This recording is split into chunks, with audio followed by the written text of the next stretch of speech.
Good morning, everyone. Thank you for joining us for our call with Phil Trautwein. Please raise your hand and I will unmute you. Let's start with Daniel Gallen. Good morning, Phil. Thanks for your time today. Yeah, good morning, man. Appreciate it. Starting at left tackle with Drew Shelton. We know that he missed some time in the spring, but to have him back, what's been your assessment of him through these first 2 weeks and where he's really developed? Yeah, I mean, he continues to get better. Last year he was playing both right and left, and he always felt more comfortable at left. So getting him to feel more comfortable and just getting him to start again because he didn't start until, from all the way back from the Rose Bowl.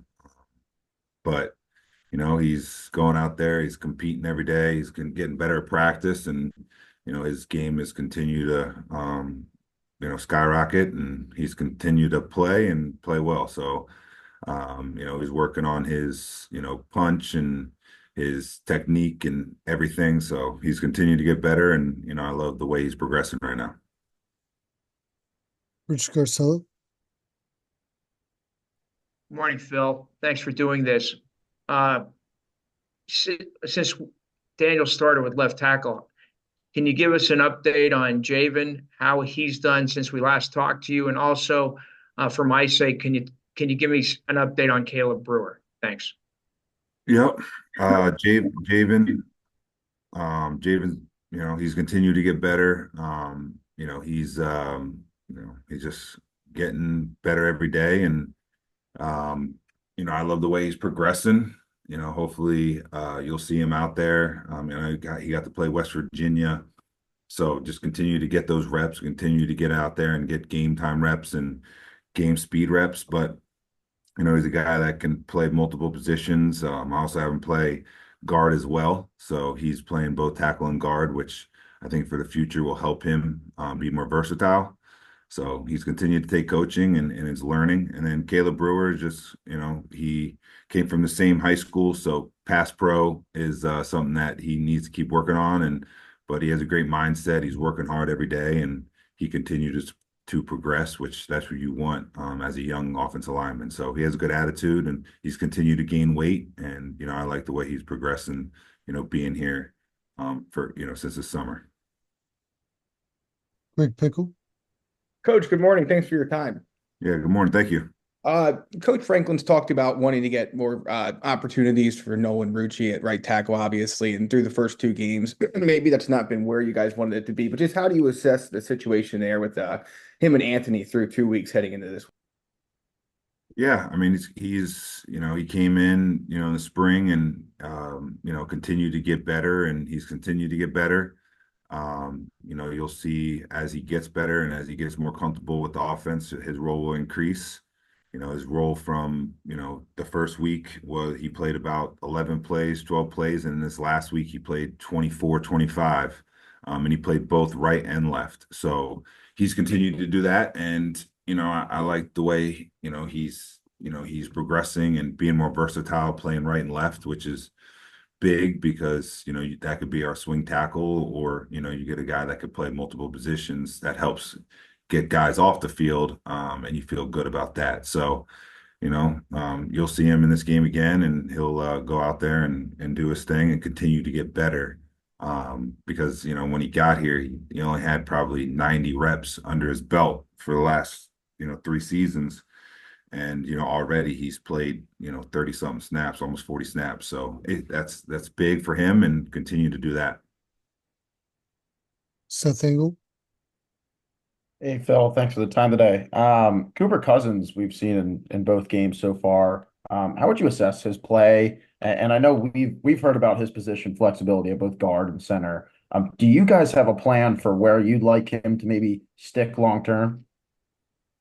On the field, just kidding. But I just want him to be out there. So wherever that is, wherever the need is, that's why he is playing multiple positions, and he could play both guards and center. I see him one day probably most likely being, a center only, but he could be both. So that's the great thing about it. And if our best five makes somebody else a center and him at guard, he'll do it. And if the best five is for him to be at center, then he'll be there as well. But, he'll be very soon one of our, top five guys because just the way his attitude is and who he is and how he continues to progress and take coaching, he has a bright future. So I'm excited about being able to play him and continue to play him. And, he's embracing that role and, he continued to get better every day at practice and it's awesome. Max Ralph. Hey, Phil, appreciate the time. Just to follow up on Cooper, like you said, we've seen him a ton through 2 games, but what are kind of the next steps for him, technically, in order to be part of that top 5 group in the near soon future? Yeah. When a lot of freshmen come in, sometimes they've been going against guys that are smaller than him, they are smaller than them, so they don't really have to drive their legs or, drive through contact with their legs. They can upper body and throw guys, and he's learning that you can't do that in the Big Ten. So being able to get him to play in his legs and continue to drive through contact and those little things that he is getting better at every day. And he knows the great thing about Coop is he's going to be working on anything you tell him to do. So he continues to do that and he has a great mindset.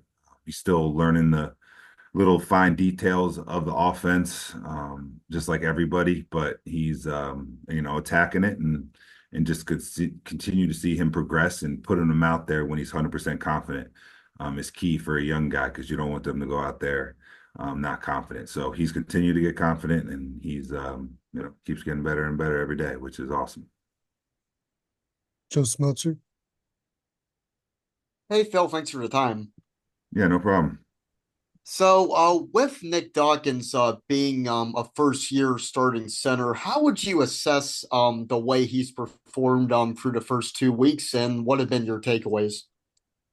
Yeah, he's doing, I think he's playing his best ball, which that's all you can ask, and he's doing a great job. He has a lot, as you see every play. He's communicating to everybody, and he's doing it great. He's always asking me questions and always making sure that mentally he's right. And then physically he's getting better as he gets more reps and feels what it's like to start and play a whole game and then go the next day feeling sore and not really knowing how that feels. So he's continued to grow in that process. And, he has a great mindset. He's a captain. He's a great leader. And, it's good to see a guy like that stick here and going into his 5th year and waiting for his time, which you see that's not always the case around, college football. So it's good to see that. And he's playing his best football, which you want to see that as well. And, he's doing some good things and I'm proud of him. We've been through a lot together and he's showing everybody that, he can do this and he's ready for his opportunity and he's been waiting for this moment for 5 years. So it's good to see. Dan Gahn. Phil, two freshmen that have had to, I guess, build their bodies up since they've been here, Garrett and Egan. How would you assess how they've come along physically, and what's, I guess, has stood out the most about where they are now versus where they were when they first got here? Yeah, I would say Egan, he's a totally different person. He came in at 240. Now some days he weighs 282, 283 right now. So, that's 43 pounds. And he looks good. He's moving well. He's working on his technique and fundamentals. He's working on his strength and all that stuff in the weight room. So he's developing the way you want to develop. And, it's great to see. And, Garrett, kind of came in, with his high school injury. So he's kind of been battling that, but now he's back, feeling better. He has some days, but he's, doing everything we ask of him. His body's changing. I think he's around 290 something right now. So, from a guy that 3 years ago was playing quarterback to a guy that's, trying to learn offensive line, he continues to get better every day and his body's changing. He's, getting bigger in the weight room and stronger in the weight room and he's developing.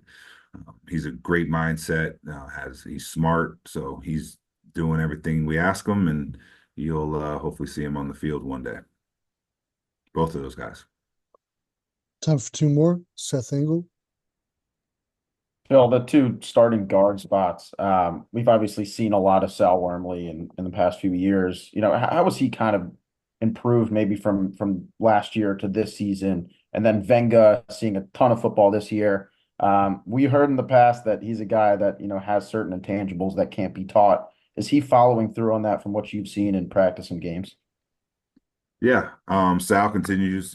Sal could have possibly left last year and been a late draft pick, but he decided to come back to, get better and to show people that he could be more consistent. And that's what he's working on, just consistent with his technique and his fundamentals and his approach. And he's after 2 games, he's doing that. He has to continue to do that and be consistent throughout the whole entire season.